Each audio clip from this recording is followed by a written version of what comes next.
Jess. Hello!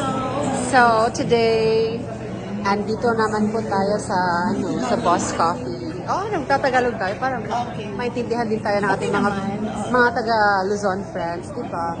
But, we're just, Pinagtatagalog yung mga taga now, di ba? kasi ito yung Tagalog is part of the Filipino language na ginagamit talaga kahit saan. Para makaintindi naman sila, hindi tayo mabasa. Anyways, I have a question. Since we are here in a coffee shop like this, so it just comes to my mind that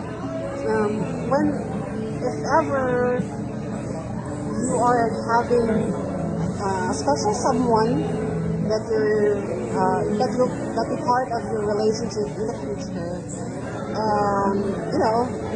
getting to know each other, and there's a dating system. In what place do you usually want to have your first date with that person? Ang ganda ng question. Thank you so much for opening my mind to an opportunity if it really does happen. I believe that the best place for me, which is probably the most romantic place to go on dating with someone or a potential boyfriend who will promise a good lasting relationship, is at the beach. It doesn't have to be a specific place, but I view it as somewhere with white sand, blue and clear water, seawater, and then lots of coconut trees where we can find some virgin coconut oil. And I want it to be something that we could have a conversation, an open conversation together, because that's what matters the most in a relationship. It's all about talking. It's all about getting to know each other. And I wanted us to know each other more, like our likes and our pet peeves. I also wanted to make sure that, because if this is going to be a person I wanted to grow old with, I wanted to know our future and how many children we can have together, and how we envision our shelter, and how we also try to take care of each other when we become, unable and old. Okay. Yeah. We'll just put some twists and the question going back to the dating. You said you want your first date in a beach. What if the person is allergic to the beach or does not want the beach? Like he wants to go somewhere like in a party. What will you do if that person is allergic? Actually, that's very interesting, but it really depends naman, kasi if you have this infatuation with someone and this person doesn't decide to go in a place where you like to go with him, and he prefers to go somewhere that you also feel like is not the best suitable place for you, it's all about decision. So kapag in love sa isang tao, you wanted to do something for him and try to please him, alam mo yun, so I guess it's okay if I could actually try to give in to a decision, kasi it's just all about a matter of understanding.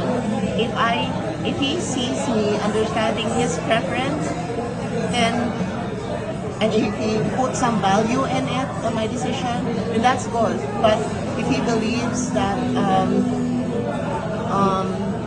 that he only wanted you to come to a place, pero he doesn't find that something that's important for making you decide about something you don't even like, then di pwede yun. It has to be a two-way process. We have to understand each other. So it's just a matter of time, I guess, when you both, ang haba na ng ano. Okay, this is just only a dating question. Everything is something dating, getting to know each other. So, do you think it is okay that having a date should be on a certain limit of time, or should be overnight? What do you think about it?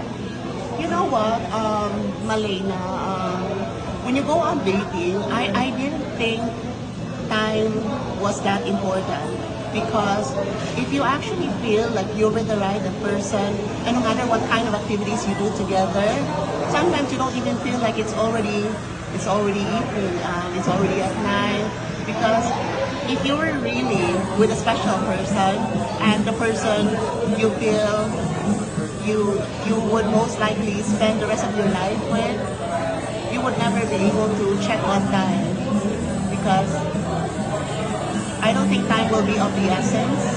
Should be an open time. It's an open time, an open fact. Okay, yeah, that's really great. But what if I know that you are really family oriented with your family. What if time is really limited for you, that you don't want them to get worried? Well, it's a matter of how you balance and manage your time talaga. And of course, I wanted to make sure that I put in a responsibility towards my family. And at the same time, I also wanted to set a certain time with my boyfriend. So yan lang. You just have to decide and then set some limitations talaga. Wow. Because you don't want to disappoint your parents when you still live with them, you know? Okay. Let's just change the question. Okay. This is a vice versa question. Okay. Example, you will be having a girls' night out, only girls, so no guys included. And Strictly no guys. yeah, and nagpaalam ka naman na eto nung may girls' night out kayo, and ganito, nagpaalam ka naman ng maayos. And same vice versa to the guy. Nagpaalam si guy na may boys night out, sa kanya, inuman ka yung sa barkada. Is it okay with you? Or what do you think about that? That's a very nice hypothetical question. This kind of situation is very important talaga, because in a relationship it's so important to put trust to each other. And I have to give a big shout out to Ellen Adarna, because I follow her. Hi Ellen.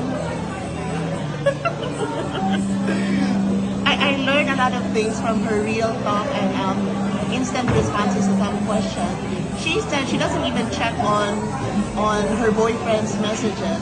I'm sharing this as an example because she knows that she's beautiful, and each one of us have our own versions of beauty. And sometimes people don't really see and grasp the idea of how beautiful they are. But you and I, we know that we're beautiful. Like, we're irresistible, you know. So, parang ganon. I don't want to give a bad meaning. I don't want to overthink if my boyfriend is actually going out with his friends. If he's going to be with his male friends, that's okay. If there's going to be female along in the group, then that's fine. Because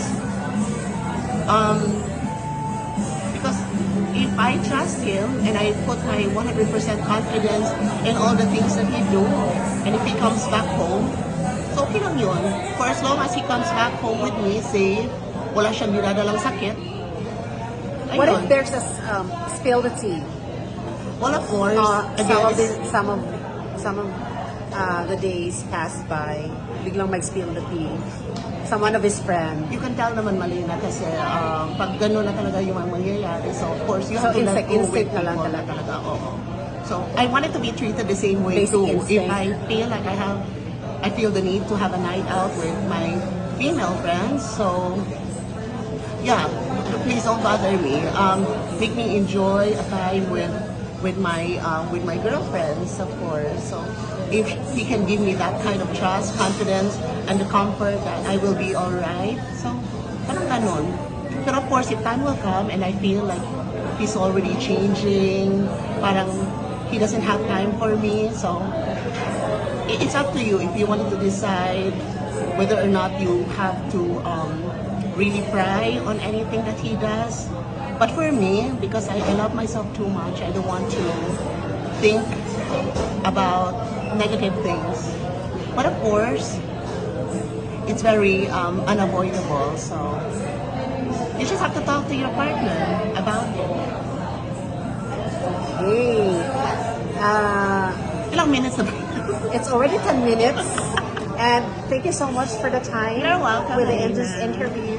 And we're actually live here in Boss Coffee with me as your interviewer. Diba? Thank you so much. Bye.